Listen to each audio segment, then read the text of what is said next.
Good evening. तो अब हम लोग अगले लॉन्ग क्वेश्चन की बात करते हैं जो 12th में हमेशा आता है 5 मार्क्स के लिए।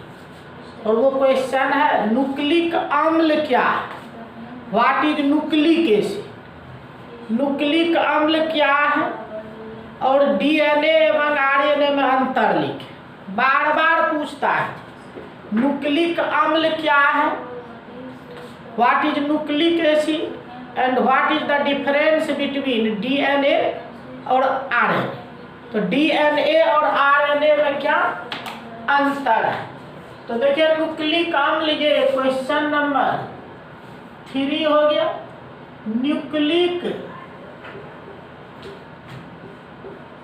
न्यूक्लिक अम्ल क्या है,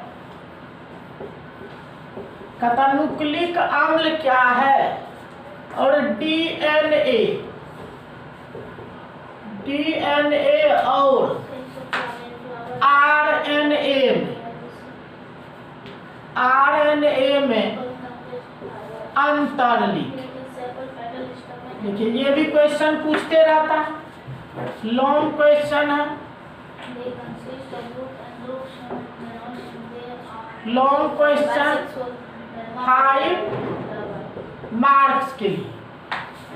तो लॉन्ग क्वेश्चन है 5 मार्क्स के लिए। तो लॉन्ग क्वेश्चन है 5 मार्क्स के लिए। ये पहले न्यूक्लिक अम्ल क्या है, तो देखो होता क्या है, कोशिका जिसको आप सेल कहते हैं, सेल में 2 महत्वपूर्ण ऑर्गेनेल होते हैं। कोशिका में 2 महत्वपूर्ण ऑर्गेनेल होते हैं, आप भी जानते होंगे, ये डीएनए और आरएनए। तो ये जो डीएनए और ये आरएनए होता है, इसी डीएनए और आरएनए को सम्मिलित रूप से न्यूक्लिक अम्ल कहते हैं। न्यूक्लिक अम्ल क्या है, तो कोशिका में उपस्थित डीएनए एवं आरएनए को सम्मिलित रूप से न्यूक्लिक अम्ल कहते हैं। अर्थात स्पष्ट हुआ न्यूक्लिक अम्ल क्या होता है, 2 तरह का होता है। एक होता है डीएनए, कहते हैं डीऑक्सी राइबोन्यूक्लिक एसिड। क्या कहते हैं, डीऑक्सी राइबोन्यूक्लिक एसिड। इसको कहते हैं राइबोन्यूक्लिक एसिड। आरएनए, तो डीएनए कहते हैं डीऑक्सी राइबोन्यूक्लिक एसिड। आरएनए कहते हैं राइबोन्यूक्लिक एसिड। तो इस तरह से 2 है, डीएनए और आरएनए। तो क्या कहें कि कोशिका में उपस्थित डीएनए एवं आरएनए को सम्मिलित रूप से न्यूक्लिक एसिड कहते हैं।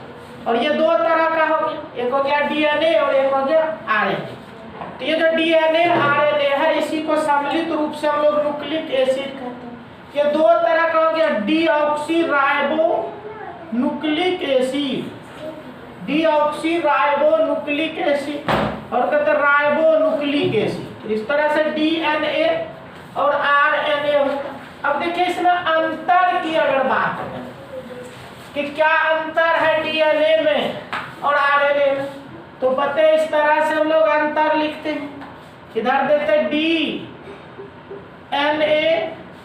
इधर दिए आरएनए।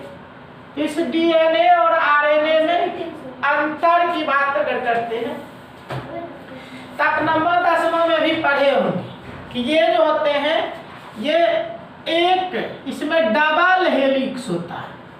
डीएनए में जो होता है 2 कॉइल होता है, डबल हेलिक्स के बने होते हैं, डबल स्ट्रैंड होता है। और ये एक स्ट्रैंड होता है, 1 हेलिक्स होता है। इसमें 2 हेलिक्स होते हैं, इसमें 1 हेलिक्स होता है।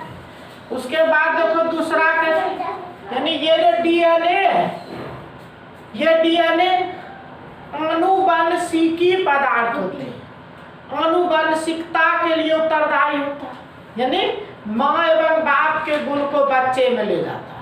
तो डीएनए जो होता है आनुवंशिक पदार्थ होते हैं, माँ एवं बाप के गुण को बच्चे में ले जाता है। लेकिन ये प्रोटीन संश्लेषण में भाग लेता है। आरएनए देखिएगा प्रोटीन संश्लेषण करता है हम लोग के बॉडी में, प्रोटीन बनाता है। तो दूसरा अंतर हो गया कि ये अनुवांशिक पदार्थ है और ये प्रोटीन संश्लेषण करता है। दूसरी बात हो।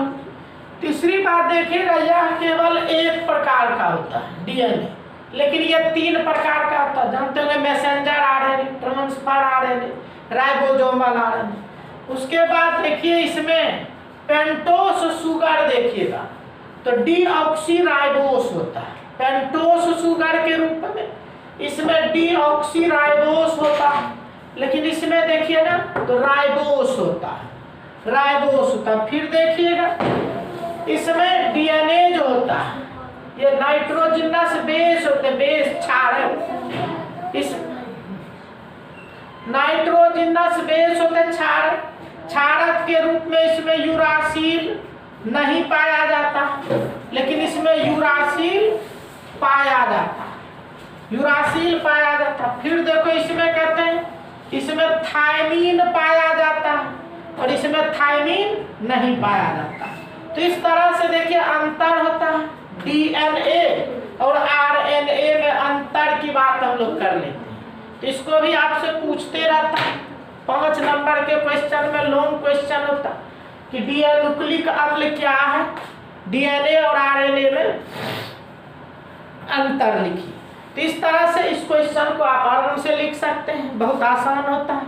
9th-10th से ही इस बात को आप जानते हैं। ठीक है, हम लोग का तीसरा लॉन्ग क्वेश्चन कंप्लीट हो गया।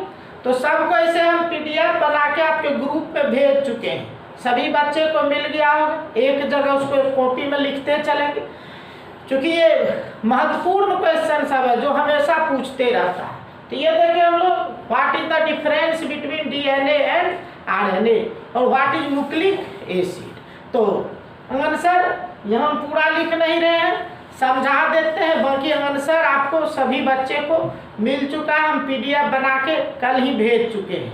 ठीक है, तो इसको भी आप करके रखेंगे। Thank you.